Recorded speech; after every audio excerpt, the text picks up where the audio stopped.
teman-teman? Pernah nggak kalian dengar suara der, der dari kucing kalian? Itu namanya mendengkur loh. Nah, ceritanya begini. Ada seekor kucing bernama Milo. Dia suka banget tidur di pangkuan manusia.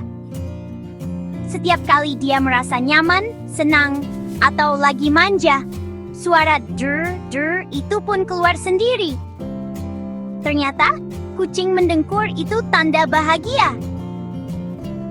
Kadang juga saat mereka sedang sakit, mereka mendengkur biar tubuhnya cepat sembuh. Kayak suara sihir penyembuh dari dalam tubuh mereka sendiri. Wah, hebat ya. Jadi, kalau dengar kucingmu mendengkur, berarti dia lagi happy atau butuh pelukan hangat.